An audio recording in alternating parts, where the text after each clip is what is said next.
Action. Piero, how was your triathlon that you've just done? Good fun. It was good fun. Yeah? I've never done anything like that before. And I'll tell you the story of why I did it. I used to, years ago, I used to row for GB. And I was pretty fit and healthy. And then went to university, wasn't fully into sports as much, and just kind of dabbled here and there, right? And then I came out to Dubai, and I met a guy called Leon. We're good buddies now. And he invited me to a basically a CrossFit session, and I got whooped. I was just ashamed of how unfit I was. And also moving to Dubai, I thought, I don't want to go down the kind of degenerate side of going out a lot and partying. I want to go and just become like a new version of myself, a healthier, fitter version. And I coincidentally found this triathlon club, joined it, and then just started training a bunch. And then this weekend just did my first ever. It was a sprint, so it wasn't super long, but it was a good experience. Really good fun. You get triathlon clubs? You get every type of club here. Yeah. That's just another reason why Dubai is just class. Yeah, it's true. Well, they have it all over, but I think this is the difference between Dubai and other places. It's like, because so many people move here without families, their weekends are free and more evenings are free. And due to that, you can actually meet up and there's almost more space in everyone's time or in everyone's life to do other things, like all these different clubs and stuff, right? Mm-hmm. Like probably when you go back home to Newcastle, you're going to spend more time with your family, and there's nothing wrong with that, but that time has an opportunity cost in a sense of you can't spend it meeting other people. Whereas you have so many people who've moved to Dubai without any family that, all that free time, so there's all these clubs. I feel like everyone in Dubai is kind of after the same sort of thing. Yeah, I'd say so. What would you boil it down to? Cash? I think money, power, fame is probably I did an interview with someone else and I said to them what drives them, and they said those three things. Money, power and fame. Money, power, fame, yeah. I think money is power though, isn't it?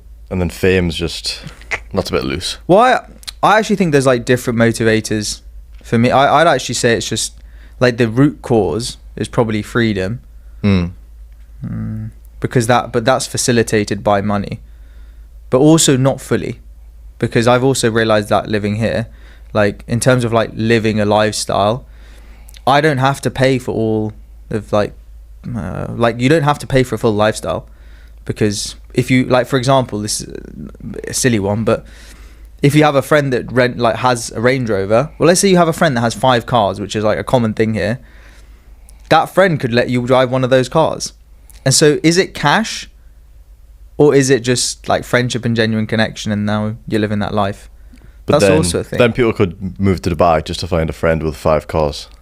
That's true, but it's about forming genuine relationships, right? Yeah, and why would that person be a friend with you if it's not that transactional, I'd say. I don't know, you might have met him at the triathlon club. That's fair. That's fair. I'm not that good at networking. But you've travelled all over the world the last few months. How have you... what's been your experience? So what you did Thailand? First of all Thailand, then Vietnam, then Bali, and then I've did weeks in places Hong Kong, Singapore, Siem Reap, Kuala Lumpur, all over really. And this is week 2 in Dubai, right? Yeah, this is week 2 in Dubai. Or week 3? Week 2 or 3? Week 2. Week 2. What's your verdict so far? I love it. I came here almost feeling like I didn't deserve to be here. And then I came, I was like, hold on a minute. Yes, I do. This is where I belong. The people call it the Dubai effect. I was here for 3 days and I made more money than I've ever made in those 3 days. That was pretty crazy. And I've met some really cool people, done some really cool things, had some very interesting thoughts. But I've been fighting inside of myself with enjoying Dubai because I've wanted to be here for so long. And then being so excited to go home next month, although my family and most of my friends don't know I'm going home. So that's a really interesting dynamic, trying to enjoy this but also being super excited about something else. But that's a really nice place in life to be, right? Because all I'm hearing is I love what I'm doing now, but I'm also really excited for what's coming. Yeah, which I think is a healthy frame of mind. I like to think people say don't think about the past too much. People say don't think about the future too much. But if I think about the past, i.e. like the past like 12 months, all my memories have been absolutely amazing, like phenomenal, like dad lore, like stuff like you would pick up an autobiography and read about. And then my future, like the things I'm going to be doing in the next few months are just like, is that even actually going to happen? Is that real? And then the present moments, like the things that are happening in the present, are also just like things you would find from a scene of a movie. And I'm just like, this is crazy. This is absolutely mental. I was thinking about this in the desert when I went to the desert on Sunday. My lips are burnt as well, so I keep licking them. What was the desert like? It was hot, sandy, dry. That's it. And cool. And cool. Yeah. Hot, sandy, dry, cool. Yeah, it was good. So what, you did camel riding? Yeah, rode a camel. Wasn't the worst thing I've ridden. Then I went to snowboarding thing. And then we did... What was it, snowboarding, was it? Dune boarding. That was good. The man told me not to stand up on it. And did you? Yeah. And how'd that go? It's fine. He said I'd break my leg, and I didn't. Okay. Then we did the ATVs. Brilliant. So much fun. Got told off on that as well. Why? Were you standing up? Standing up, doing circles, trying to spray people with sand. Oh, I think that's fun. You've got to make your own fun, right? Yeah. The last time I did quad bikes was in Bali. How was that? That was good. The bikes broke then as well. You broke them this time too? No. But there you did. We did there. What's Bali like against Dubai? See, there is very similarities. We spoke about this, like the people here. So there's a gym called Nirvana. It costs like £200 to go, $200 to go. And the people you'd find in there is like the people you find in Dubai. So what are the type of people that you find here? The level of humans are just high. Like everyone is dialed in mentally and financially, and the majority of people physically. You know, to live in Dubai, to live in the marina and downtown, you need cash. How do you get cash? You've got to be pretty switched on, unless it's not just gifted to you, but I guess that's a small percentage of people. And then people who are switched on with money are often in shape. Like that's the general rule of thumb I've found since traveling the world. In Bali, the guys and girls were all like super fit, super athletic. They all had online businesses, and that's exactly what I've seen in Dubai as well. So you see a direct correlation with fitness and wealth? Yeah, that's my logic as well. I'm pretty much certain the better shape I get in, the more money I'm going to make. And I think that's kind of a good thing to like tie together, so one won't slack. Well, there definitely is like I'm trying to think. There's like a correlation with like how attractive you are and how much money you make. And I think if you lose weight and you're in good shape, that is also like part of the equation. So maybe that's it too. But I've found just even getting in better shape the last 2-3 months, it's kind of obvious, but when you're fitter, you think clearer, you don't get gassed out. Also, to become really fit is hard, and to make a lot of money is really hard. And going through that journey of like pushing us, like this morning I was doing this thing called boot camp, where you're like doing sprints along the beach and like these like plank holds, and it's really like grueling, like you're really pushing yourself mentally, and that then kind of fortifies your mind, right? And you can take that skill into other areas of life, and I think that's a big part of it too. Or even like not eating the bad food, taking the hard route. That also plays into that discipline, right? Or what's it saying, your arm? Discipline. The camera can't see it. I think that's part of it as well. I think the hardest thing is going to bed on time and waking up on time. Like they're the hardest things. I definitely don't get enough sleep here. Do you not? No. Why? I try and squeeze too much into the day. You should get a Whoop. I think there's a beauty in not knowing. I'm serious. Because here's the thing. Let's say I finish work late and I go to bed at like 11:30, and then the next morning I have to be up at 5 to train at 5:30, and I'm a man of my word, so if I say I'm going to train at 5:30, I'll train at 5:30. And if I then wake up at 5 and the first thing I see is my Whoop that says, you haven't slept enough, you've got 50 minutes of REM sleep, you're going to die today, you're going to have the worst day of your life, right? That in my head would then frame that my day for failure in a sense, because in the back of my head I know, like, okay, you're not optimal, you're not this, you're not that, versus me waking up and saying to myself, like that mind over matter, nah, you're fine, just a bit of lack of sleep. Why could you not frame it in a way that, all right, 7% recovery, let's go?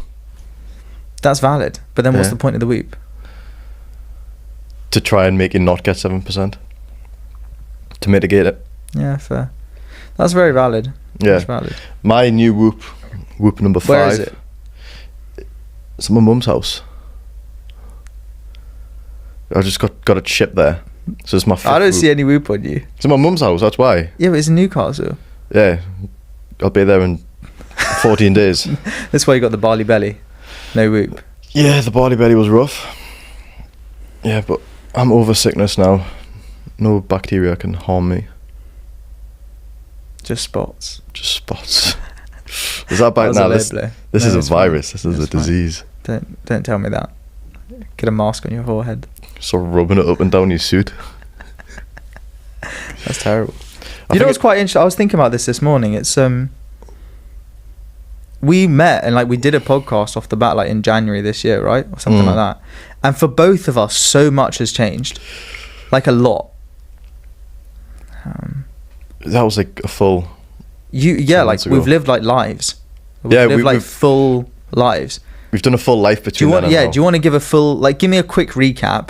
Well, it doesn't have to be quick. Give me a recap over those last few months, because I think you were still in England when we called. No, I was in Thailand. You just moved or something. Just moved to Thailand, You yeah. just moved. But I remember you telling. You didn't have to go into the details, but you got to like your last $50. Yeah. Right? I'll probably say it. I don't Yeah, really you mind. could go for it then. No, I'll probably not say that actually. I'll probably not say that. I'm trying to save you. It's the corporate in me. Yeah. So since then, travelled to like 10, 12 countries. I don't know. I've started a business Fully by yourself. fully by myself. Yeah, solopreneur. And then Willionaire. Willionaire. What else have I done? All sorts. Well, you've met all these different types of people across the globe. Yeah. Actually made like genuine friendships from them, from what I've seen. They- I've seen you get fitter and stronger. That's a very valid point. I see, like, this is from my perspective, like you're learning Spanish, that's getting there. Okay, maybe I'm being questionable with that. Yeah. Learning the guitar, but I just see you like you're just maturing in Yeah. like, real time. I do feel like the past year I've grew very fast. I was even looking at myself in the mirror Yeah. when I was in Bali. I hadn't shaved the beard, I hadn't trimmed the beard in a while, and it was like really thick, and I had like loads of like chest hair stubble. And I was thinking, I was like, damn, I'm a fully grown man now. And I was looking back at the photos from when I was like just moved to Thailand, and I still look like a little kid. Like, I still look like a boy when I was standing next to my dad, and I was thinking, The I was amount like, that's changed. yeah, I was like, I'm turning 22 soon. Like life's moving pretty It's fast. getting real. It's getting very real. I feel like life is moving fast, but I've done a lot of things in like the fast period of time, if that makes sense. Yeah, it makes sense. Well, I realize this looking at even my year is similar to you. Like I've tried, like, quick recap. What did I do? Well, I changed jobs. Well, I drove to Italy twice. Probably went to 5-6 countries. Also lived in Italy for a month. Spent a month in Thailand. Then moved to Dubai mid-August to expand a regtech company, software company from zero regionally. Built a network here. I'm still building. Got fit. Got strong. Starting to, yeah, like my life is what, like this time last year, I was just in my, I had just left my like last corporate job, and was like in this new kind of online business job, and now I've got like equity. Like I really feel like a founder, or like I feel like I'm running a startup in a startup is how I feel right now. And I've got full ownership. I was thinking even in terms of my day, I work a lot, but I'm quite happy to, because I wake up and I just work. It's like I've got that ownership. I've got that like the passion. And for me, I'm really grateful. I've found something that I really enjoy working on. And I think you're the same, right, with what you're doing. Yeah, all I want to do is have fun and work on myself. And I get enjoyment out of going to the gym, doing runs, doing kickboxing, and working. Like, if you put me in a room, imagine if all these cameras weren't here and the microphones weren't there. I'd either be doing work or probably be doing press-ups or something. I'd probably be doing something weird, seeing how many books I can balance on top of each other without it falling over. But besides that, just work. Yeah, fair. Why do you enjoy work so much? I don't know. I get a sick kick about doing things that other people either frown upon, wouldn't do, or I know that they're not doing. It's like, 'cause I'm not particularly talented at anything. Like, I come to realise this when I was still in school. I was in top sets for everything, so I guess I was somewhat academically gifted, but I wasn't like the top of the top set. Could never play football. I was too small to play rugby. I just started kickboxing, so I wasn't good at that particularly. Like, I wasn't very good at anything. So when I was in kickboxing, I just learned that if I want to be good, then I've just got to put the reps in. I've just got to work harder. So if some guy who's been training for 2 years, I've been training for 1 year, he's got a year ahead of us. So how many sessions does he train a year? Twice a week? Okay, so how fast am I going to catch up to him if I train every single day, twice a day? Probably like 3 months. So like, I would look at everybody like that. So say you can speak Spanish, okay? I presume you can speak Spanish fluently. Yeah, I can. I would think, okay, so how do I speak Spanish better than Piero? I wonder how many hours a day he studied it. I'm not going to do this. I'm not going to like learn Spanish 4 hours a day because I don't really want to. But if that's something I wanted like bad enough, then I'd probably just angle my whole life towards that. That makes a lot of sense. I think it's like going into seasons of focus, right? They go into seasons of doing things or focusing on things. But I also think it's really spending time thinking about the type of life you want to live and the type of person you want to be, or like who you want to become. Because when I hear this from you, it sounds like you've definitely thought about, okay, for example, with the kickboxing, I want to be a really good kickboxer. So you're probably imagining a version of Will that is like a fantastic kickboxer, and to morph into him, you have to put in all these extra reps, right? Who is that version of Will that, let's say this time next year we do another podcast, right? That's who is that version of Will that I'll be speaking to then? That version of Will is, so I wrote down my prospective identity. It's 25-year-old Will. And that version of Will is called Willionaire. So it's quite narcissistic. I go really in depth about what that person looks like. I'm listening. What does he look like? Oh, he just looks like me, just a bit better. You know, like bigger. Like, I talk about the striations I've got on my chest, like the bicep veins, like in a very minute detail, because I feel like if you can visualize something like more specifically, it's more likely going to happen. So I've got this big, like 4 or 5 page document about who I am, what I look like, how I conduct myself, everything. And day to day, if I'm going to do something, I would quickly say to myself, would Willionaire do this? Would 25-year-old version of me do this? If he wouldn't, then I can't do it. But if he would do it, then I'd definitely do it. You know? So what's an example? What's an example? So, I don't know, discipline's an easy one, but I talk about that one all the time. So, 25-year-old Will can speak multiple languages. So if I want to like skip Spanish today, would Willionaire do that? 25-year-old Will, did he spend the last 3-4 years being inconsistent with learning Spanish if he can speak fluent Spanish? No.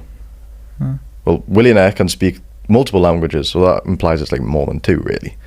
So if I can't speak Spanish now, how am I going to speak Spanish and another language if I'm not even doing Spanish? Like, you've got to walk before you can run, and if I want to be a runner, then I've got to walk. I've got to learn that now. If that makes sense. Makes perfect sense. I spent time the other day. It was annoying. I was annoyed at myself because 2 weeks ago I went to the sauna with a buddy, and I said to him, I asked a question. I think it's a good question, and I ask, what's something that you know you should be doing that you're not doing right now? And I asked him, and then he asked me, and I said, I need to spend more time I actually need to crystallize this new reality, this new vision of who I want to be, because my life's changed so much. I kind of had this, like, I realized, like, if I reflect over the last few months, I kind of got to a point in where I was like, okay, I really want to like grow a company and like take ownership and be like a GC or like a CEO kind of type role. And then a few months later it kind of happened, but it wasn't like crystal clear.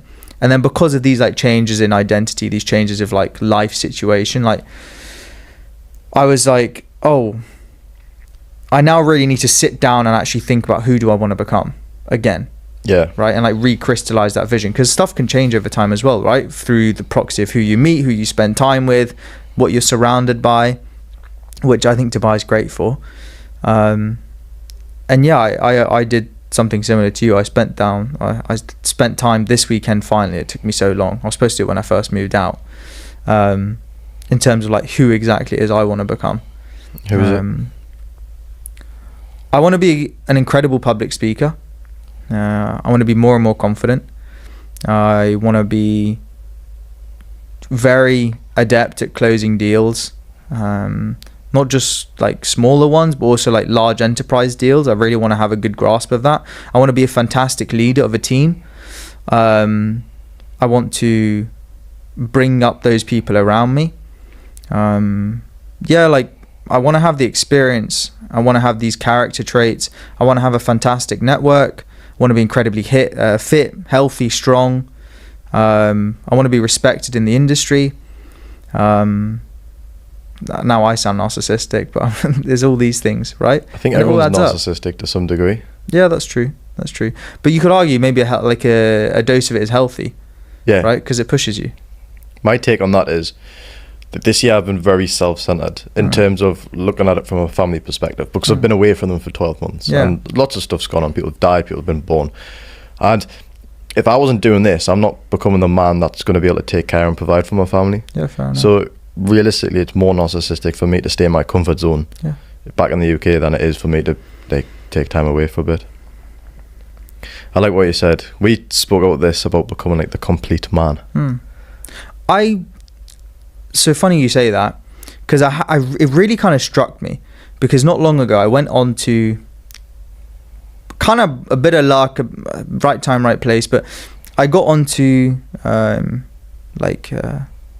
was like this 3-day seminar series, and the day one involved like, I think it's like 4 or 5 hours on a yacht with everyone that paid for this event. It was like £15,000 for 3 days, so it was a lot of money, and I turned up on day one for free. That's not what I wanted to talk about. What I wanted to talk about is on this boat I'm meeting and spending lots of time with people that are making serious amounts of money, like serious amounts of online money. Also, one of the guys there is like Sam Ovens' former head of sales for like 8 years or something, like really like some high level entrepreneurs. And I really clicked with him, for instance, David Dre, and then also some other people. And I thought to myself, like, why is it that I can walk into this room and I'm actually very interesting and people want to get to know me and people want to spend time with me, even though I don't have my own online business. I don't make like 50, 60, 100 grand a month like some of these guys. Why is it that they're giving me the FaceTime, right? And I truly believe it's because I have like a rounded character in a sense. I definitely think like a lot of people, like, I give absolute credit, so I'm not throwing any shade in terms of, okay, I want to get money, I'm just going to focus on money. But there is an argument that maybe in just doing that, you can lose out on like other life experience that makes you a rounded individual. And I've thought about this. If you just go on one avenue, what happens is I feel like you just do that and then you realize, so let's say like just focus on money, for instance, then maybe like love life is terrible. And then what happens is you hit, okay, I'm going to now fix that. And then you do that. But then this one falls down, right? And then it's like, okay, I also want to be a cultured person. I'm going to travel. I just do loads of travel.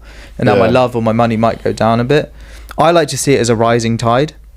Maybe that's wrong, but it's my approach and I'm quite happy with it so far. So as one thing rises, it's a bit like crypto. As Bitcoin rises, as you rise, all the other things rise as well. That's how I think it's more... I'd argue it's more sustainable. I'd argue it makes you a more interesting person. Because I think about my future family. I want to be a granddad, sat around like a dinner table or like around a fire, super cliche, with my kids, with my grandkids, whole family, and they're looking at me and like asking about all these stories, and I can tell them the like 50 lives I've lived, right? Yeah. That's what and I think you're similar. I think that's partially why we click. Because your stories are just wild, and mine are interesting too. I think that's one of the key things as well. Like, you've got to be able to tell a story. That's very true. Story selling. So you can almost sell yourself through the past experiences that you've had. Yeah. And I agree. I've met like millionaires and stuff. I'm not making loads of money. I don't have a massive company. I don't live in Dubai. But people actually do want to speak to us because I can tell them about some crazy thing that happened in Bali or Thailand or Vietnam, or just random dad lore experiences. It's true, because I think it goes to like the authenticity part as well, where people just want genuine friendships. Like everyone I've met here, it's never been like, okay, I'm going to meet this person because then this or this. I don't know how some people network. I've just been kind of lucky. I was like, okay, I'll go to this room, try and put myself in the right places to meet the right type of people. Some people I click with, and those people that I click with, I spend more time with. And it's not like I want something out of someone. It's just you build like a genuine friendship. And that's funny to say that because I've had a lot of, well, I've heard, I haven't had this experience myself, I've been fortunate, but I've heard that there is like a large percentage of people in Dubai that aren't like that. Like they lack this genuine, and to be fair, I have met some people like that where it's very interesting. I went to, it was like a big networking dinner, right? And we're all sat down at this table, and this one guy's going around with a camera in our faces, right? But before doing this, he was asking people what they did.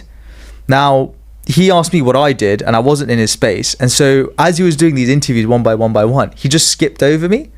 And this guy didn't pay any attention to me the whole evening until later on. We're sat in this cigar lounge, and I'm talking and I'm telling a good story, and everyone's really involved and like interested in me, right? Because I'm like telling a captivating story. And all of a sudden he's like, hey bro, you know, like really good, I'm so glad you came, like I'm really, and I just saw this person's true colors, and I thought to myself, that is exactly the type of Dubai that I don't want to be part of. But it was very eye-opening for me, right? But then again, you probably don't see that because you don't attract that. Fair. Like you probably don't put yourself in the position to, that's true, spend the time with people who would spend time with people like that. That's very true. Because you're a product of your environment, just like we're talking about the social bacteria. That's very true. Which was interesting. The bacteria, the 90 million, the bacteria thing. I did some research on that, and they call it the social bacteria.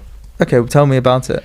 So everyone's got this bacteria on their skin, in their gut, and it's transferred when talking, when just by how most things are transmitted, through touch, through surfaces, through spit when you're talking, through bodily fluid, even though we'll not be doing any of that on this podcast. And terrible.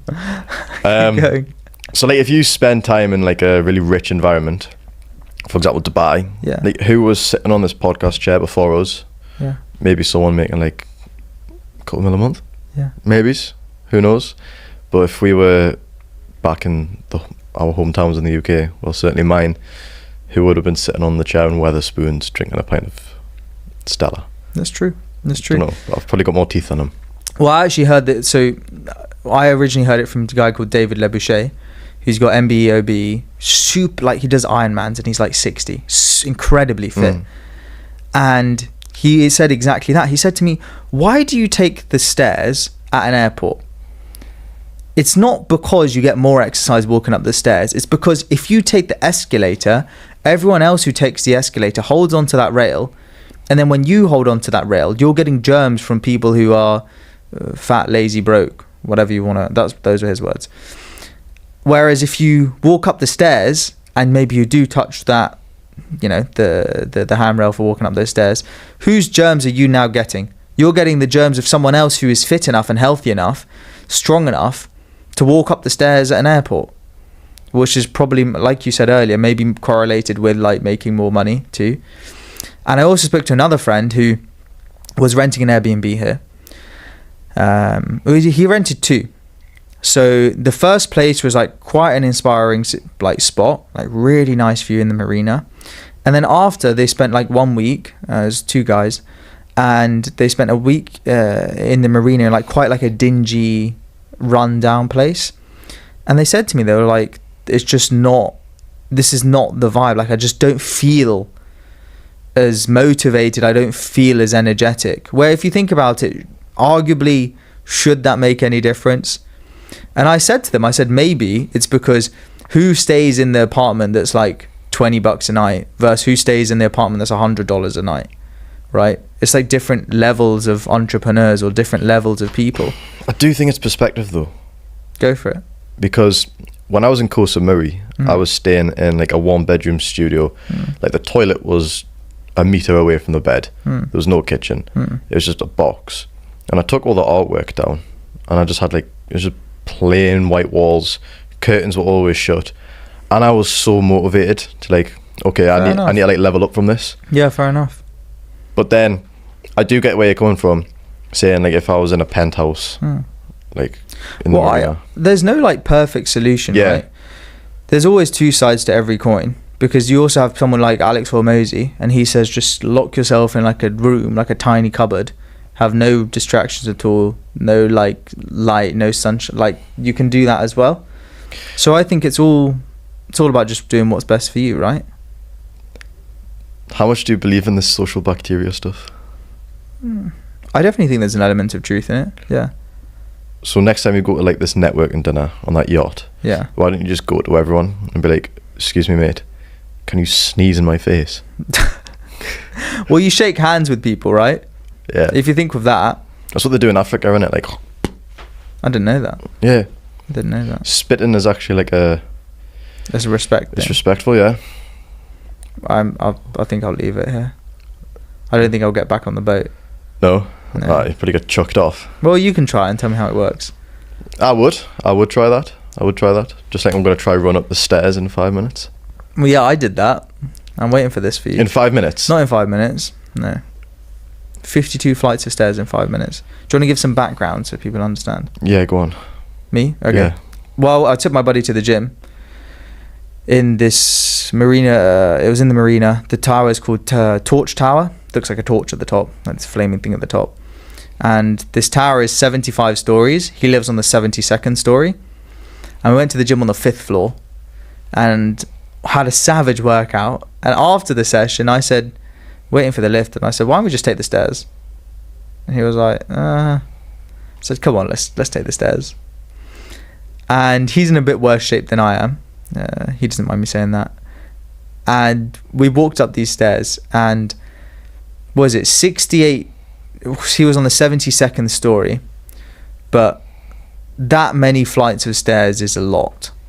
Like nearly 70 flights of stairs to walk up. It's a far way. Yeah. Like it's a far. The Shard in London is 72 stories tall. So you're walking up the Shard. I did it. Yeah, good. But I didn't do it in 5 minutes. How and long then did I it saw take you after, and you were like, I'll do that in 5 minutes. You got to back yourself, Piero. Well, I'm waiting for you to do it. I think if you ran up it, maybe like 10 minutes, 12 minutes. Yeah. In my head, it's not going to take me long. Well, we'll find out. Okay. How many floors is this?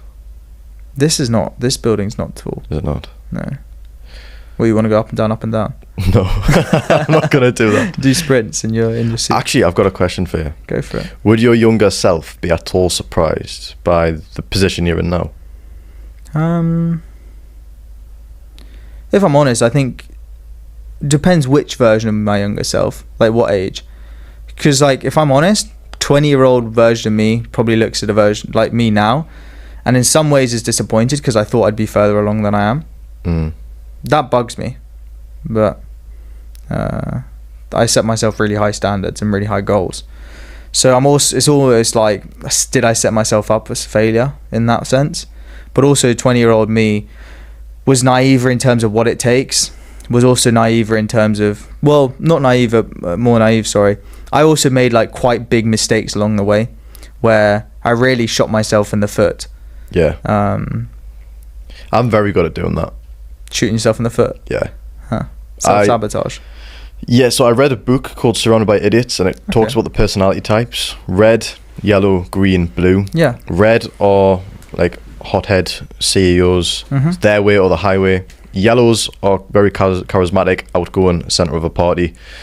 Greens are the most average people pleasers. Blues are very analytical, borderline autism. Like that's basically the spectrum. Sure.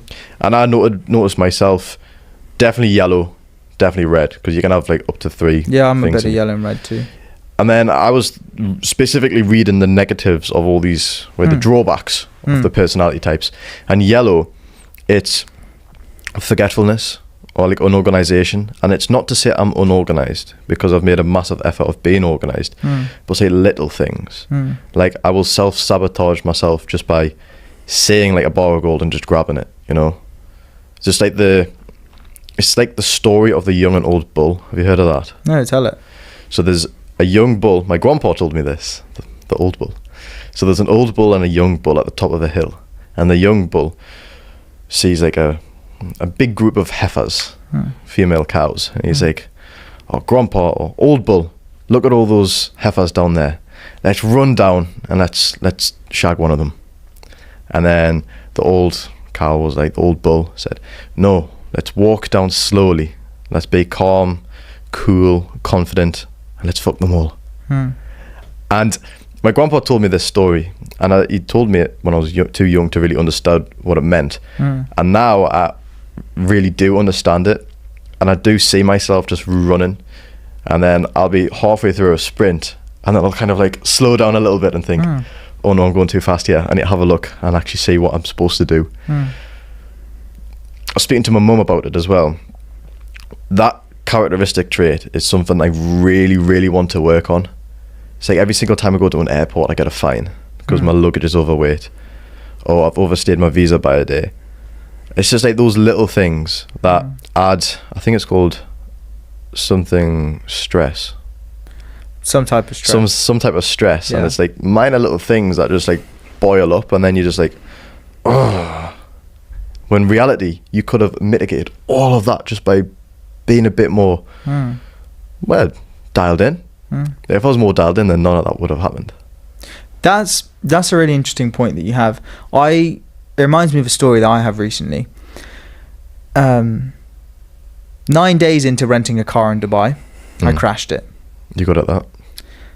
I am. So I crashed a car 9 days into a rental, and I had to wait. I was supposed to be on my way to this legal dinner, but then I wasn't going to make it in time. And so I was waiting on the side of this Sheikh Zayed road, and I was waiting for like 2 hours. I was getting quite frustrated, just not having a good day at all. And these drivers come, they're with a replacement car and a thing to tow away my car. And I started speaking to them. There were 2 like Pakistani guys, sacrificed everything to come here. They work incredibly, like I know the working conditions of people here, like it's really quite savage, like 12-hour days, 7 days a week. They live in like shared accommodation of like 6 people in a room. Like it's really not, the conditions are not ideal, to say the least. And I recognized this, and I thought, I've had such a bad day, let me try and make someone else's day. So I said to him, I said, look, I need to eat. I've had a terrible day. Where can I eat nearby? And I was like, I want to go somewhere local. And so they tell me this spot, and it's called like New Time Mall or something. And I said, okay, I'm taking you guys there for dinner. And they're like, what? And I was like, yeah, well, come on, we'll go for dinner. And they're like, no, sir, we're still working till like 11. I was like, I do not care. If your bosses say anything, just say it's my fault, put this on me, but I'm taking you for dinner, whether you like it or not, all on me. When else does this happen for you? And the joy on their faces was incredible.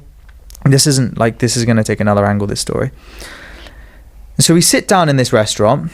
I'm in a suit. I think I was in this suit actually with the blazer, right? Ready for my legal dinner. And now I'm sat on a plastic chair in like a proper local spot. We have I said, order whatever you want. This whole feast was like 100 dirhams, but like for 3 people, which is like 20 quid. Bear in mind, yesterday I got borscht, which is Russian soup, and that alone, like one dish was like 75 dirhams, right? Just to give you a perspective of how cheap this place was, like a feast for like 20 quid. And we were talking about their current life situations, because they were telling me like, you know, it's really hard to save money and this stuff, and like they live on £50 a month for food, right? Like in total, which is just wild. They send so much of their money home. And I said to him, I said, okay, like, let's talk about your current situation. And so both of them, they drive around at the moment. They said they want office jobs. And at the moment they drive around and they pick up people's cars, but they're not like taxi drivers. So there's no one in this car. And I noticed that they're actually just sat whilst driving, listening to the radio. And I said, look, the first thing you should try and do is go to your own boss and say, look, I want to make this company more money. I've been here for a few years. You trust me. Where are areas of the business that we can grow? And what are things that I can do to support that, right? If I don't meet that skill right now, I'm going to learn it over the next month and come back to you with that skill learned, right?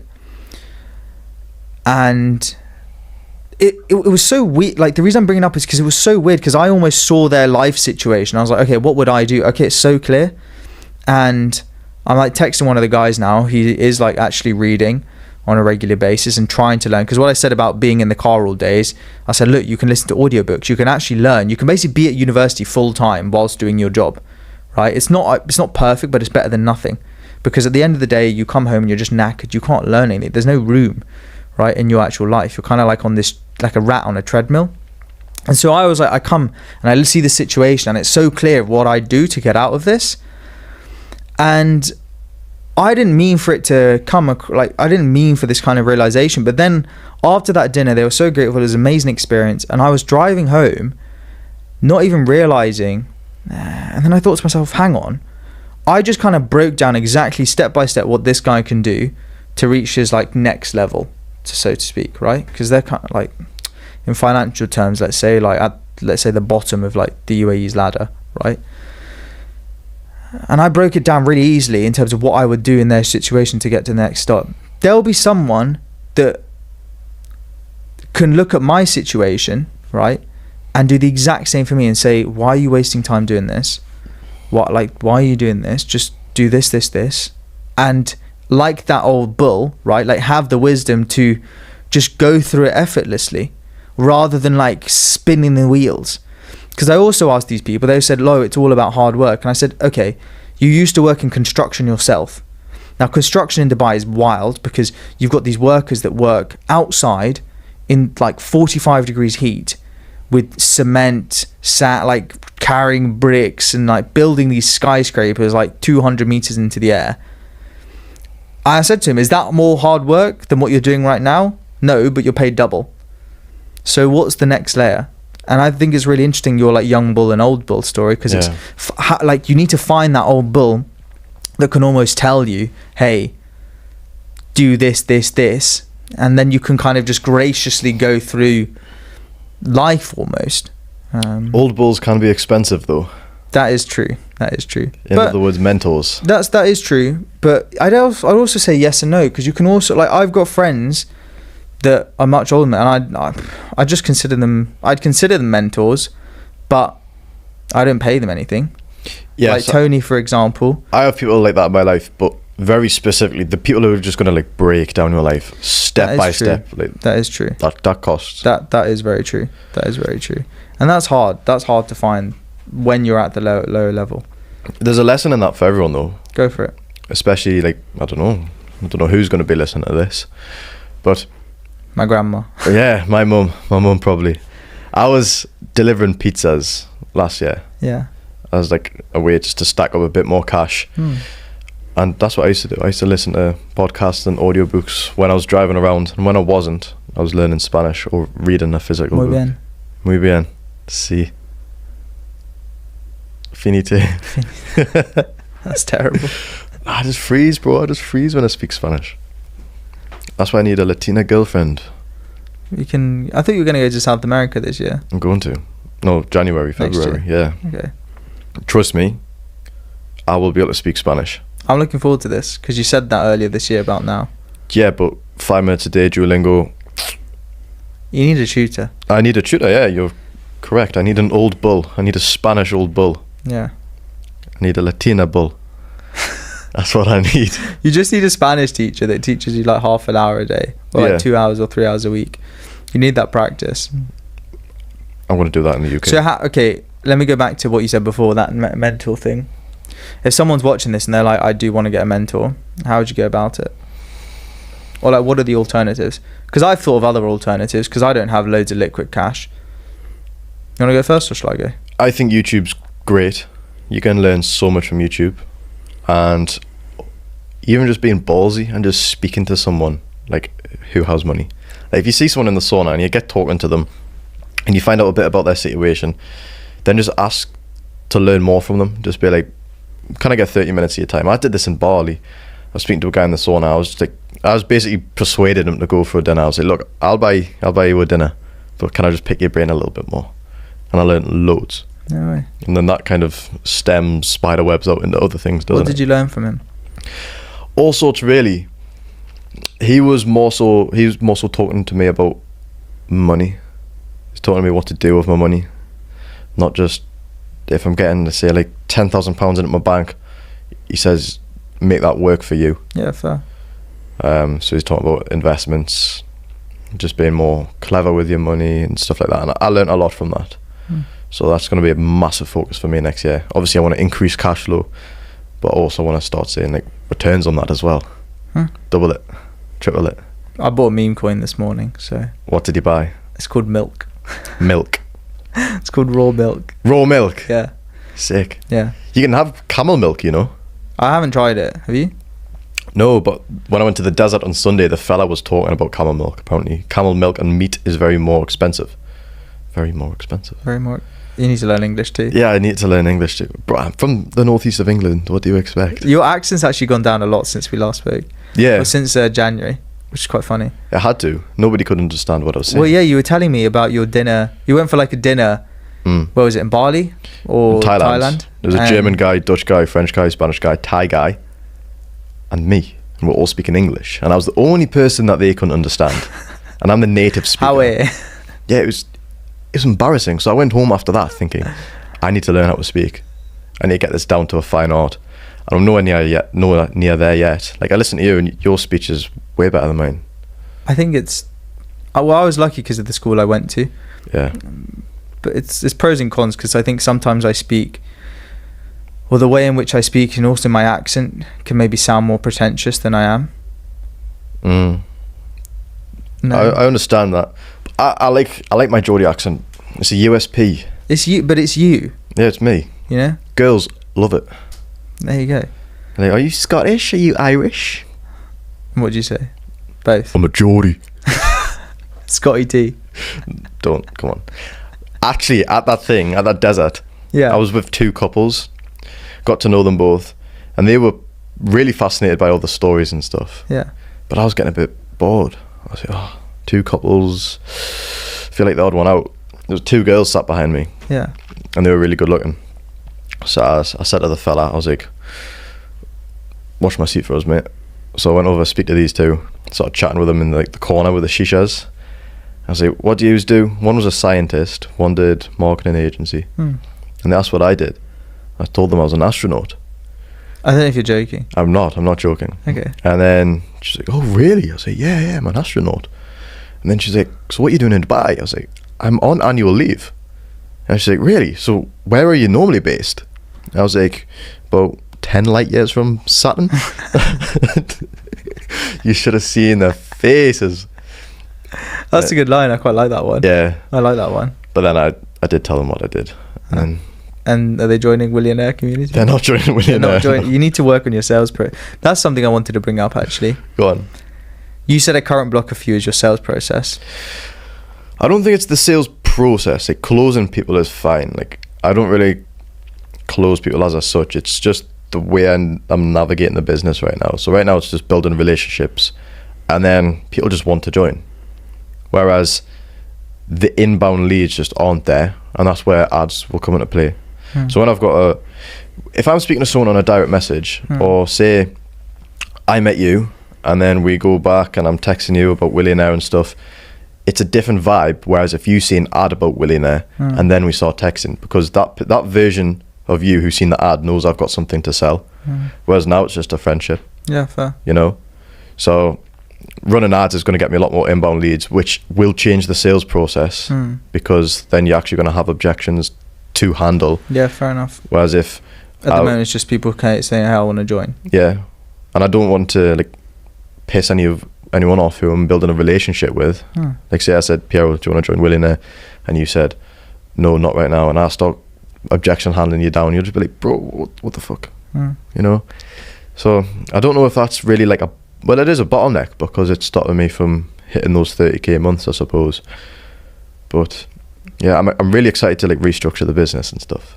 That's why I need an old bull, which I'm getting next month. Well, I was also going to say, so YouTube's a good thing. Yeah. Books are great. I started using ChatGPT more.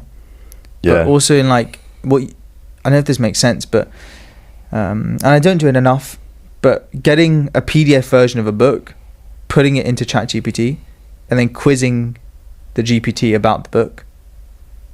So you can be like, this is my situation right now, based on this, but given what the book teaches, what would you suggest I do, right? Given these situations. And it's actually a really good way, because then you get like actionable insights. Yeah. I don't know if that helps, but I've used it. I should do it again, actually. I'm thinking about that now.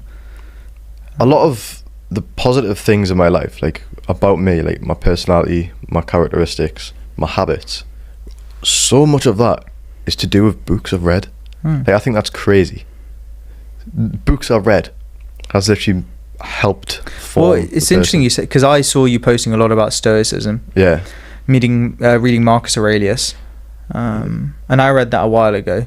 But I've genuinely, like, it's interesting, like, following your journey is really cool, like, especially on Instagram, because I kind of see real time that evolution and that shift in terms of, for you, that Stoicism. And also when we last spoke in Thailand, and now when we're speaking, I also like feel it from you too. Yeah, a few people said that, you know. But that's my point, is that the books shaped you there. Yeah. Right? Because I think Ty Lopez speaks about this. It's like the books can become your friends. It's right. It's like you're the average of the 5 people you spend the most time with. Not necessarily. It's the 5 people. It's like, I'd say it's the 5 sources. Or it's just like what you spend the most time with. And when you spend time with books, you're basically spending time with the person who wrote that book. In like a different format, in like a different way. I think. Are we done? 10 minutes or done? 10 minutes left. Oh, 10 minutes left. All right, cool. We'll crop that bit out. Yeah, I think that's also why people say be consistent with your creators. Yeah. So pick like 5 creators who you really, really like. Or my friend Thomas Hush said this to me. He said, because we were speaking about this, right? We want to speak more clearly. We want to be a better public speaker. So he's like, who do you like the way they speak? For example, it was Tristan Tate. So I really like the way he speaks. I like the way he communicates his message. We like the similar things. He likes history. I fucking love history. And just listening to him, by absorbing the way he speaks and the way he presents his message, that also plants seeds in your subconscious mind, which allows you to do the same thing. So when you're watching YouTube videos, if you're watching Hormozy, you're watching Dan Koh, you're watching like thousands of different creators every time you open up the YouTube app, your brain's going to be scattered with different messages. But if you keep it consistent and you only listen to Hormozy, you only listen to Dan Koh, for an example, then the way you create content, the way you deliver your message, the way you implement these steps into your business is going to be a lot more like streamlined. Yeah. Oh. There you go. Jinx. Yeah. I think that's good though. But it's also, actually, I met a GB runner the other day. He runs, really cool guy called Lee. We can crop this up, put it in. So I met a guy called Lee the other day and spent some time with him. We went on a run together and then we met again for a coffee. And he runs, just to give some background, his marathon time is like 2 hours 17 minutes for a marathon, which is just silly fast. And we were talking about him because he's in an interesting moment right now where he's kind of completely reshaping his business. He was like just doing kind of running coaching sessions, but now wants to double down on the coaching, like building a community, doing like trips, and then also like a clothing business. And I said to him, I was like, okay, firstly, you're very spread thin in terms of you're trying to grow 4 businesses at once. 1. 2, every time you train for a race, a running race, you've always had a training plan that you followed step by step by step. But if I ask you about your step by step plan right now, for growing your business, you don't have one. And he was like, oh, that is true. Connect him with me. I'll speak to him about the community. There you go. I will. But yeah, plan in place. If you fail to plan, you're planning to fail. Wise. My kickboxing coach told me that. Wise. Are you into the Stoicism stuff recently? You said you've been reading a bit of Marcus Aurelius and that. No, I've read it in the past. Right now, I'm not reading that. I'm reading one book on, like, it's a bit random, but like trauma healing, because I find psychology super interesting. Oh, same. And it's almost like a textbook. It's quite heavy. It's very dense, but I find it very interesting in terms of like understanding how people's formative years can actually really shape who they become as individuals. That's the main book I'm reading right now. Then I'm reading one book on copywriting, because it's one thing to sell in person, because you can also use things like eye contact, communicate, like other forms of communication that are non-verbal. Also how you speak, right? That helps you in terms of closing a sale, how you present yourself. But I thought to myself, what if I can really get good at selling over text, copywriting?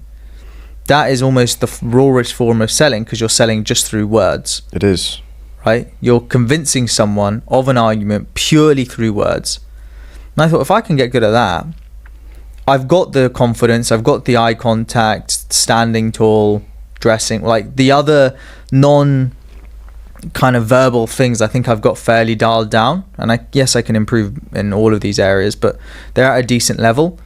If I can really nail down this area of copywriting, I think that will really help in terms of closing these deals I'm working on. It's written sales. That's literally what it is. Yeah, exactly. So I thought that's like a really interesting book that I'm reading. And then the other one, which I think I'll just always read forever, is a book called The Power of Now by Eckhart Tolle. I've not read that one, but I think I need to. You really need. I've like reread it time. I read it on the way. I was reading it on the like audiobook as well on the way here, because it's such a, for me, not all of the chapters, but it's such a grounding book. Like it really like grounds me, brings me back to the present moment. There's some phrases that are just so profound that I have to go back and listen again and again and again. Though I wrote one in my phone the other day. I'll get it out actually, because it was pretty deep, if you don't mind. What are you reading right now whilst I get this quote up? Because I think you'll like this. The Daily Stoic, which I'll forever read. So how does that, what is that? It's just a page a day. It's like a diary entry, essentially, from Marcus Aurelius's Meditations. And then Ryan Holiday, the modern day Stoic, translate that into like modern terms. We'll go into Stoicism in a second. This is the quote that I wrote. If the quality of your consciousness at this moment I actually butchered that. It is the quality of your consciousness at this moment that is the main determinant of what kind of future you will experience.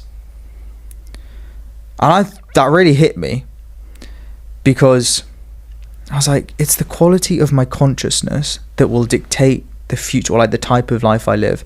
That's like, whenever I go through phases of like meditating a lot, visualizing a lot, I just get better, because I think it really purifies my consciousness. When I spend time around like really like present and uplifting people, my consciousness gets better. Also, if I couple that with stuff that Alex Becker talks about, which is like there's kind of a time lag on your life, which is like, you are like, me today is the culmination of the decisions and the actions I took 3-5 years ago. That's also very true and holds completely true. And so if I can really purify the quality of my consciousness now, who am I going to become in 5 years' time when I'm 30? That I thought was incredibly fascinating. A completely different person. Exactly. 2 minutes. What have you learned from Stoicism? What have I learned from Stoicism? Main takeaway is, don't worry about the things that you can't control. So there's a time very early this year, my grandfather died, and sorry about that. It's alright. And this is when I was dirt broke. I couldn't even afford the flight home, and I didn't want to depend on my parents. So I knew that I had to just stay here and just work on what I was doing. So the fact that I couldn't control that situation allowed me to not beat myself up about it. And plus, my granddad was on his deathbed, right? And the nurse said to him, "What's your name?" He was like, "Eddie Rowe." Like, "What's your date of birth?" You give them the date of birth. "Where were you born?" "South Shields." "Do you know where you are right now, Eddie?" "Thailand." and I was in Thailand. So that was kind of his blessing, that like I don't need to stress about it. But that's not stoicism, that's something else. But another thing is ego. So this tattoo there is still healing. There's a guy called Icarus. It's not specifically stoicism, but it's from the story, originates from the same sort of era, and that's don't get too full of yourself no matter how good you're doing. So this guy was flying, he got too close to the sun, his wings melted. I've done that in stocks. Yes. You told me the other day. Yeah, and then I got really arrogant and it went. So very true. I've lived that one Your wings melted. a few times. What else? What else? More so like emotions. So I used to be very emotional, like really emotional. Not in the sense I'd cry all the time, but I mean like I would get really angry or like really frustrated, and I hate being frustrated and stressed. I would get like nervous. I would get like all the full range of emotions. I experienced them all like quite like profoundly. So I learned that instead of doing that, instead of when I'm sad, don't cry. When I'm angry, don't punch something. When I'm frustrated, don't start ripping my hair out. Instead, acknowledge the emotion, like give that emotion respect. Like, all right, I'm pretty angry right now, but then just take a deep breath in, like, all right, Will, I'm sound. Just Sound as a pound. sound as a pound. It's all just mind games, stoicism, and it's just like the way you, because we can change. It's basically glasses. Like we have like the chimp glasses on right now, like getting angry, getting frustrated, getting horny, getting sad. Then we just put our like normal glasses on, like the stoicism glasses on, and like, oh, actually, everything's pretty sound. Everything's okay. I love that. Well, Piero, it's been a pleasure. It's been a pleasure, Will. Thank you for your time.